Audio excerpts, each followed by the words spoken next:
Boa noite, sejam todos muito bem-vindos para mais uma transmissão das palestras da Casa do Centro de Estudos Espíritas Francisco de Assis.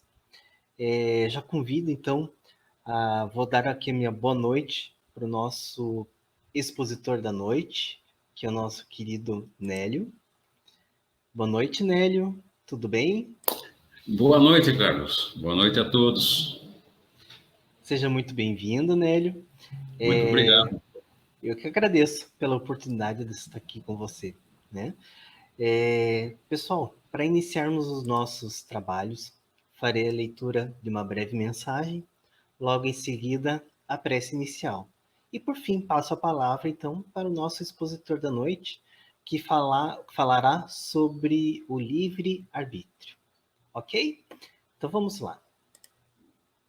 Surgem aqui e ali aqueles que negam o livre-arbítrio, alegando que a pessoa no mundo é tão independente quanto o pássaro no alçapão.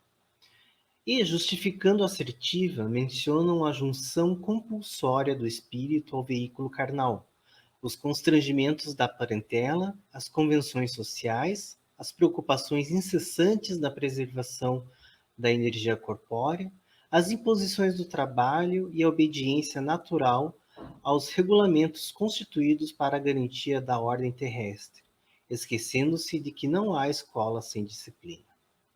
Certamente, todos os patrimônios da civilização foram erigidos pelas criaturas que usaram a própria liberdade na exaltação do bem.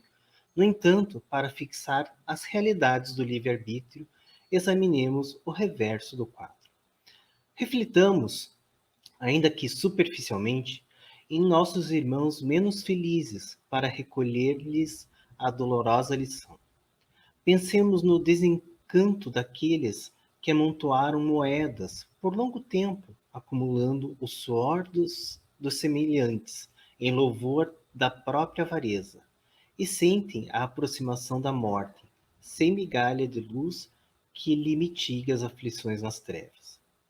Imaginemos o suplício dos que trocavam veneráveis encargos por fantasiosos enganos, a, des, a despertarem no crepúsculo da existência, qual se fossem arremessados, sem perceber a secura asfixiante de escabroso deserto. Ponderemos a tortura dos que abusaram da inteligência, reconhecendo, à margem da sepultura, os deprimentes resultados do desprezo com que espezinharam a dignidade humana. Consideremos o martírio dos que desvirtuaram a fé religiosa, anulando-se no isolamento improdutivo ao repararem, no término da estância terrestre, que apenas disputaram a esterilidade do coração. Meditemos no remorso do que se renderam à delinquência, hipnotizados pela falsa adoração a si mesmos, acordando abatidos e segregados no fundo das penitenciárias de sofrimento. Ninguém pode negar que todos eles, humanizados ao cativeiro da angústia, eram livres. Conquanto os empeços de aprendizado na experiência física eram livres para construir e educar, entender e servir. Eis porque a doutrina espírita fulge da atualidade diante da mente humana, auxiliando-nos a descobrir os estatutos divinos, funcionando em nós próprios, no foro da consciência, a fim de aprendermos que a liberdade de fazer o que se quer está condicionada à liberdade de fazer o que se deve. Estudemos os princípios da reencarnação, na lei da causa e efeito, à luz da justiça e da misericórdia de Deus, e perceberemos que mesmo encarcerados agora em constringentes obrigações, estamos intimamente livres para aceitar com respeito e humildade as determinações da vida, edificando o espírito de trabalho e compreensão naqueles que observam e nos rodeiam, marchando gradativamente para a nossa emancipação integral, desde hoje. Do Livro da Esperança, psicografia de Francisco Cândido Xavier, pelo Espírito de Emmanuel. Então convido vocês aí nos seus lares para fecharem os olhos e orarem junto conosco. Vamos lá? Senhor Jesus, nosso querido mestre e amigo, hoje estamos aqui mais uma vez reunidos para falar, para compreender sobre os seus ensinamentos. Que os bons espíritos estejam nos rodeando neste momento. Que os bons espíritos, mentores da casa de Francisco de Assis, adentrem nos lares de cada um de nós, trazendo paz, amor, esperança, consolo e benevolência. Que tudo isso possa atingir os nossos corações, principalmente nesses dias, nesses momentos tão difíceis que estamos atravessando, para que nos dê força e coragem em prosseguir, para que, mesmo nos momentos em que erramos, possamos admitir o nosso erro e assim repará-los no futuro. Que a espiritualidade bondosa, amiga, companheira, abençoe e proteja o nosso palestrante da noite, o intuindo com belas palavras, fazendo com que a sua explanação seja a melhor possível. Que tenhamos uma linda noite, uma excelente palestra e que assim seja. Nélio, então passo a palavra para você. Meus amigos, minhas amigas, irmãos desta nossa grande família universal, uma boa noite, meu abraço afetuoso. E hoje a reflexão que faremos é sobre o livre-arbítrio. E como sempre o fazemos, temos que apontar que somos também o melhor ouvinte das nossas próprias palavras. Mas vamos iniciar a nossa reflexão pelas dádivas que Deus nos concede. Nos deu a todos o mesmo início. Espíritos simples e ignorantes. Nos oferece a todos o mesmo porvir, que é a angelitude. Nos concedeu um referencial definitivo de vida, gravado na nossa consciência, que é a lei de Deus. E concedeu-nos ainda para que propiciássemos nós o nosso próprio progresso de espíritos simples e ignorantes até a angelitude que nos aguarda a todos, nos deu o livre-arbítrio. Nos deu a nossa capacidade de decidir, nos deu a condição de julgar e escolher. São os presentes maiores que nós recebemos da divindade suprema.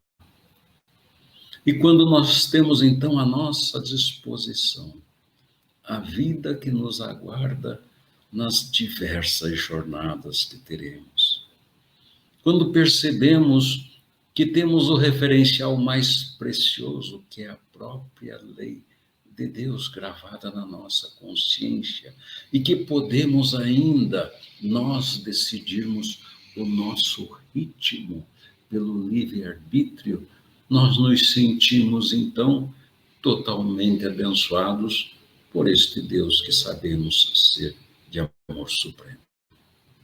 O livre-arbítrio é como se fora o acelerador do nosso progresso. Nós vamos mais rápido ou mais devagar, de acordo com a utilização que nós fazemos deste nosso livre-arbítrio. Mas e pensamos por vezes o quanto de livre-arbítrio de fato nós temos. Nos diz a questão 843 do Livro dos Espíritos, quando perguntado se tem o homem o livre-arbítrio dos seus atos, o Espírito de verdade nos responde: pois quem tem a liberdade de pensar, tem igualmente a liberdade de obrar. Sem o livre-arbítrio, seríamos meras máquinas.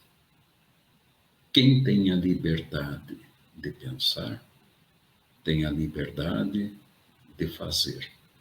Não for assim, seríamos elementos inanimados à disposição do acaso, talvez. O importante é que quando nos percebemos, então, capazes de decidir, de traçar a nossa trajetória de vida, de imprimir o ritmo que possamos imprimir, nós nos afastamos de um julgamento que, por vezes, nos cerceia, nos amarra, nos impede de ir para frente, e que é quando nos julgamos estarmos sujeitos a um fatalismo que, de fato, não é real. No Livro dos Espíritos, também a questão 851, nos remete à questão de que se existe fatalidade nos acontecimentos, conforme o sentido que se dá a este vocábulo, e que se eles não são pré-determinados, e daí o livre-arbítrio não existiria, porque as coisas já estão determinadas. As páginas da nossa história já estão escritas. E os Espíritos nos respondem de maneira objetiva que a fatalidade existe unicamente pela escolha que o Espírito fez para encarnar desta ou daquela prova para sofrer. Então, algumas grandes escolhas genéricas que fazemos, atreladas à nossa condição física, são mais ou menos já pré-definidas para que possamos ter o tipo de prova que necessitamos. Sempre lembro de questão feita aos espíritos também sobre por que as provas escolhidas não são mais fáceis, de forma que possamos dar conta de maneira menos complexa. Os espíritos nos respondem que as provações que nós escolhemos, elas atendem à necessidade do nosso espírito e não à conveniência do nosso corpo. Então, se existe alguma fatalidade, como o próprio texto nos ilustra, é quanto à escolha de provas físicas de forma genérica. Mas o comportamento moral, o conteúdo espiritual com que tratamos as nossas provações, não são determinadas. Fazem parte exatamente da nossa mobilização de princípios que já estão cristalizados na nossa intimidade. As tentações que possamos sofrer, as dificuldades que possamos encarar, os sofrimentos que possamos, de alguma forma, ter também na nossa existência, podem ser encarados e atuados de uma forma ou de outra na dimensão do espírito. Mas o mais interessante também é uma questão do Livro dos Espíritos, a questão 845, onde é perguntado se as predisposições instintivas que nós trazemos ao nascer, se não são um obstáculo ao exercício do seu livre-arbítrio. Significa, as características que eu tenho da minha anterioridade, se elas não obstam o exercício do meu livre-arbítrio, se elas não se impõem e impedem que eu exerça essa capacidade maior e acertada de fazer escolhas. E a resposta nos é muito, mas muito importante. Nos dizem os espíritos que as predisposições instintivas são a do espírito antes da reencarnação. Nós sabemos. Mas, nos dizem eles, não há arrastamento irresistível quando se tem a coragem de resistir. Lembrai-vos, nos dizem, de que querer é poder. Não há arrastamento irresistível quando se tem a coragem de resistir. Lembrai-vos de que querer é poder. Por vezes, o próprio ambiente social, os costumes da sociedade de que participamos, será que também elas, de alguma forma, não obliteram por vezes a nossa condição de decidir mais acertadamente, de utilizar com mais proveito o nosso livre-arbítrio? Sim, essas dificuldades podem se apresentar, mas nós é que sabemos como lidar com elas, no sentido de que demos curso à finalidade da nossa existência, que é o crescimento do nosso espírito. Lembramos, tivemos o mesmo início, teremos o mesmo porvir, temos o mesmo referencial e utilizamos o nosso livre-arbítrio para imprimir o progresso necessário ao nosso espírito. Assim, podemos imaginar nós, então, todos nós, pensando como fomos criados, nem conseguimos imaginar, por conta da complexidade da criação de um espírito, que os próprios espíritos nos dizem não estar ainda ao nosso alcance, conhecer de forma mais detalhada este evento. Mas sabemos nós que tivemos um princípio simples e ignorante, e que hoje temos uma certa condição espiritual, esta perene, a material, acessória, temporária.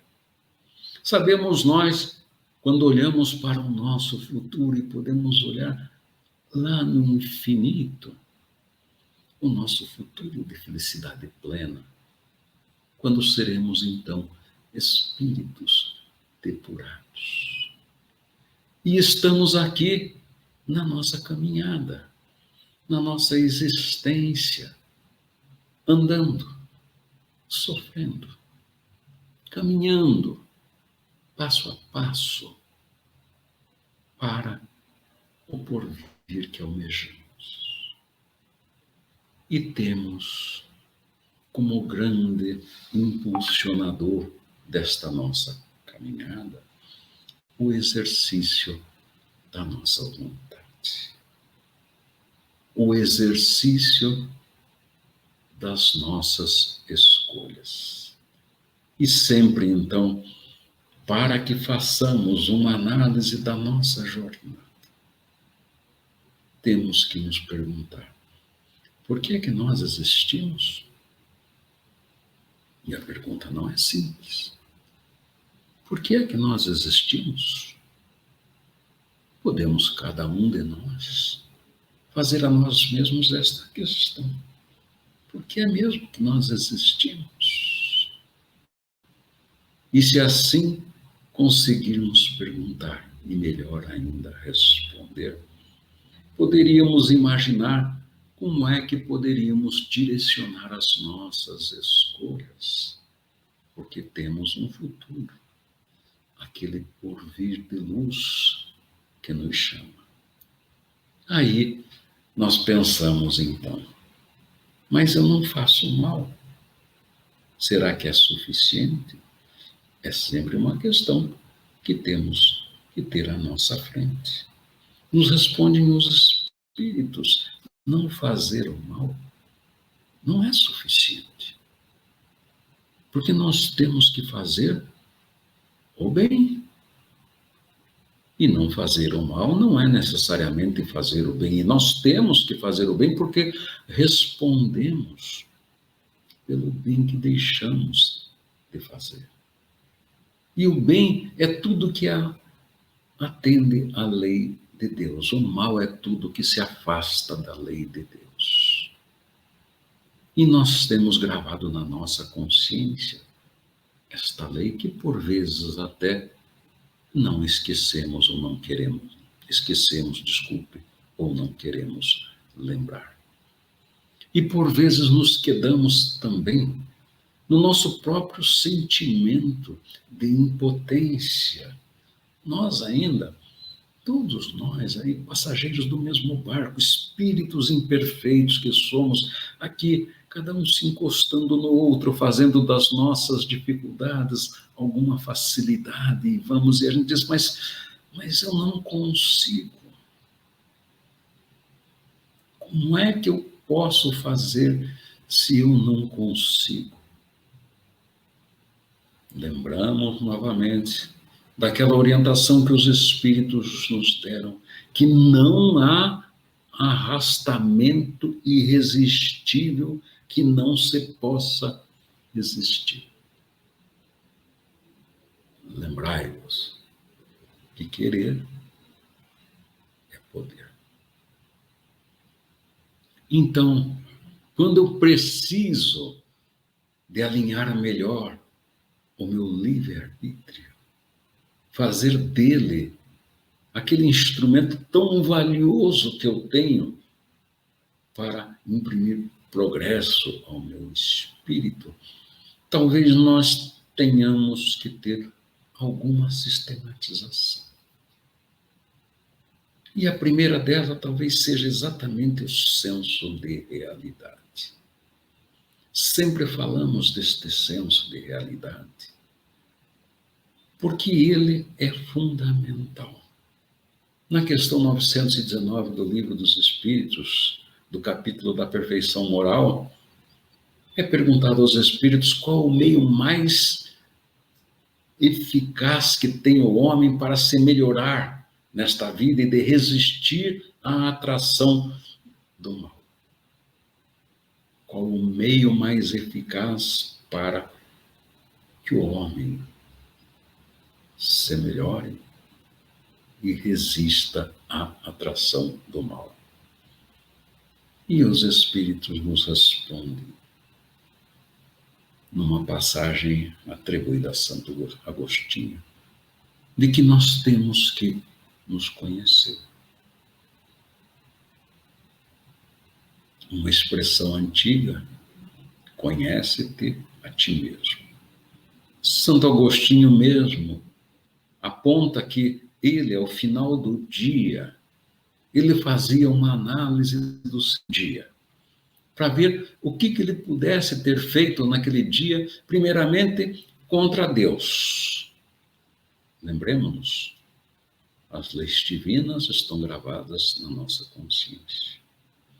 Então, neste conhece-te a ti mesmo, inicialmente, temos que nos perguntar, no tempo que se passou, o que nós fizemos contra Deus, em que o ofendemos.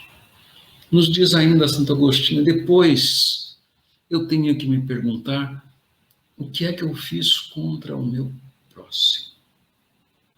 O que é que eu fiz contra o meu irmão? E, finalmente, teríamos que nos perguntar o que eu fiz contra mim mesmo.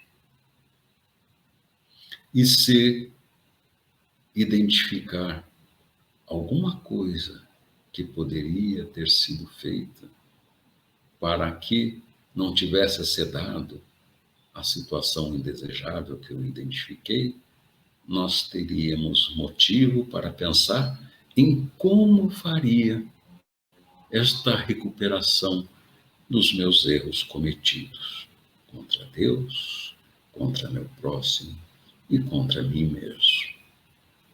Com isso, nós nos conheceríamos.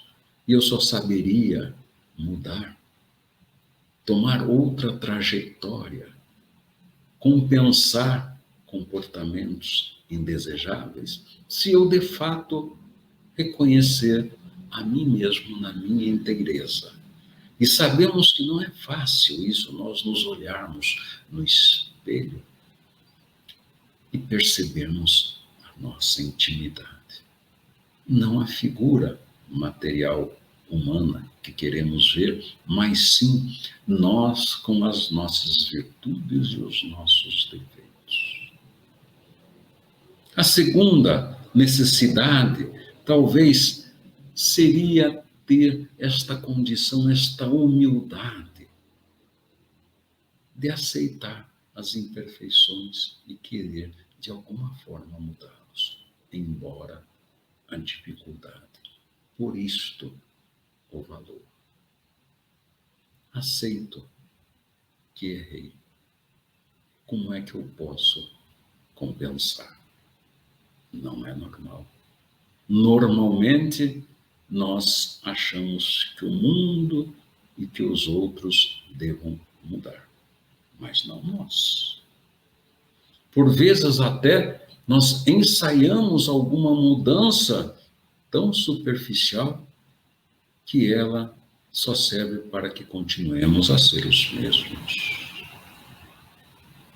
E, finalmente, para imprimir, então, este ritmo que o nosso livre-arbítrio deve proporcionar de positivo ao nosso espírito, nós teríamos que contar com a nossa força de vontade.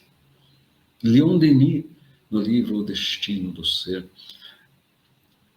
o problema do ser, do destino e da dor, ele nos faz algumas referências à vontade. E ele diz que nós temos dois centros, e nós sabemos disso. E diz ele, tem um centro exterior e outro interior.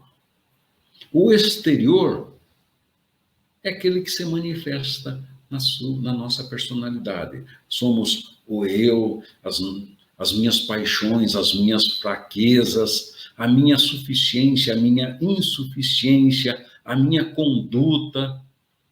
Este é este centro exterior. E o centro interior, muito mais profundo, muito mais imutável, é a sede da minha consciência. É a fonte da minha vida espiritual. É, como nos diz ele, numa expressão tão bonita, é o templo de Deus em nós.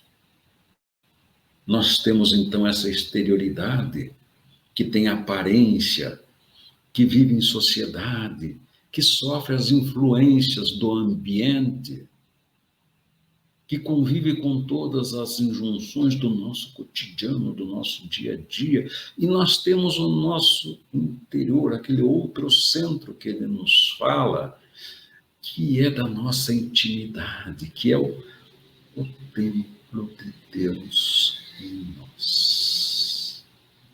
E nos diz ainda ele, apenas quando este centro interior domina o centro exterior, é que se revelam as nossas potências ocultas e o espírito se afirma em seu fulgor e em sua beleza.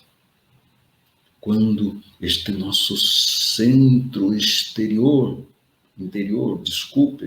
domina este centro exterior, o nosso espírito se apresenta no seu fulgor e na sua beleza. Assim, nos diz ainda Leon Denis que o motor da existência chama-se vontade. O motor da existência é a vontade. Quando nós começamos a exercitar a nossa vontade por conta da consulta que fazemos a este nosso centro interior, outras energias se somam, outras energias se apresentam e nós começamos a nos fortalecer. E nós começamos a nos fortalecer, porque querer é poder. E não há arrastamento irresistível que a nossa vontade não vença. Porque o nosso livre-arbítrio nos solicita decisões que propiciem progresso ao nosso espírito, porque nós existimos para isto. Nos diz ainda Leon Denis que nós temos algumas forças que nos preservam esta mobilização do nosso centro interior. É a vontade, é a confiança em Deus, é o otimismo. Da mesma forma que outras forças nos afastam e fazem fraquejar este nosso centro interior. É o desânimo, o medo, o mau humor, o desalento, a autocompaixão. Por quê? Porque nós podemos educar a nossa vontade. E educação é esforço objetivo de transformação, é hábito, é costume. Assim, temos que iniciar. Nosso Evangelho já nos diz: ajuda-te, que o céu te ajudará. Ajuda-te, que o céu te ajudará. Esta expressão, ela é única, não pode ser fracionada. O ajuda-te é um pré-requisito para que o céu nos ajude. Mobilizemos a nossa vontade e comecemos, porque o céu nos ajudará e porque não há arrastamento irresistível que a nossa vontade não possa enfrentar. Querer é poder. Querer é poder. E exercitemos, então, o quanto pudermos esta vontade para que o nosso querer tenha o poder transformador que nós necessitamos. Nós podemos fazer o bem por civilidade. Emmanuel nos diz: a disciplina que possamos ter, a renúncia que possamos apresentar no nosso cotidiano, a gentileza, a vez que possamos ofertar a outrem, a contribuição incondicional. São coisas que podemos praticar por civilidade. Já o Evangelho segundo o Espiritismo diz que nós temos por dever a obrigação moral para conosco mesmo e para com os outros. Então, primeiro, façamos o bem por civilidade. É no nosso comportamento do cotidiano, nas coisas mínimas e outras de maior representatividade. Se não por civilidade, façamos por dever, porque este é o nosso dever. E, finalmente, nós faremos por conta do domínio da nossa consciência sobre o nosso exterior. É quando este centro interior se apresenta E a nossa consciência, então, que é onde reside o nosso referencial de decisões, como falamos no início. O início de nós, espíritos, é o mesmo. O porvir nos é o mesmo. Chegaremos mais cedo ou mais tarde. O referencial para as nossas decisões é o mesmo. E do livre-arbítrio de cada um responde. Assim, meus irmãos, fica este nosso convite a que todos nos analisemos e que ao término do nosso dia possamos pensar se ofendemos a Deus, se ofendemos ao nosso próximo ou se ofendemos a nós mesmos.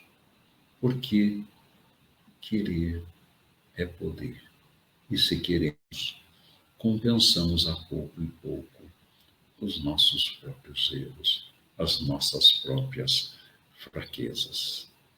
Assim, algumas coisas no nosso cotidiano podem ser mobilizadas em nosso proveito, como nos diz bem André Luiz numa psicografia de Chico Xavier no seu livro Agenda Cristã.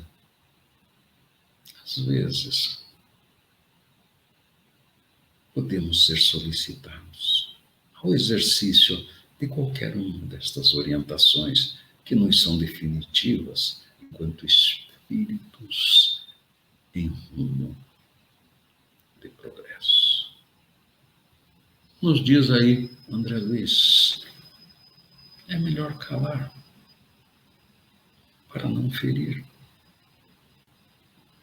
É melhor calar para não ferir. Quem cala mobiliza muito mais força do que quem fala, sem ter feito a devida análise. Nos diz ainda André Luiz, não temos que ficar nos defendendo a todo momento. Baixemos as nossas armas. Respondamos nós por nós. Nos diz ainda, se temos questões excessivamente complexas e não podemos agora analisá-los da melhor maneira, nos demos um dia a mais. E lembremos que ajudar não é impor, renovar não é destruir, e esclarecer não é discutir. Assim, passemos do eu queria tanto mudar, mas não consigo, e isso nos amarra, nos cerceia, é um obstáculo ao nosso progresso, ao eu consigo, com uma proclamação de superação.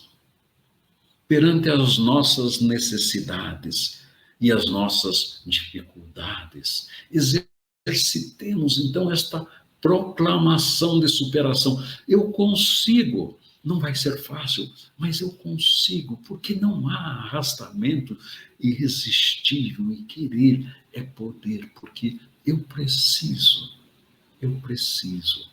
fazer as escolhas acertadas. Para encerrar, eu gostaria de mencionar um texto do Espírito Meimei, psicografia de Chico Xavier, que diz que nós temos o que damos.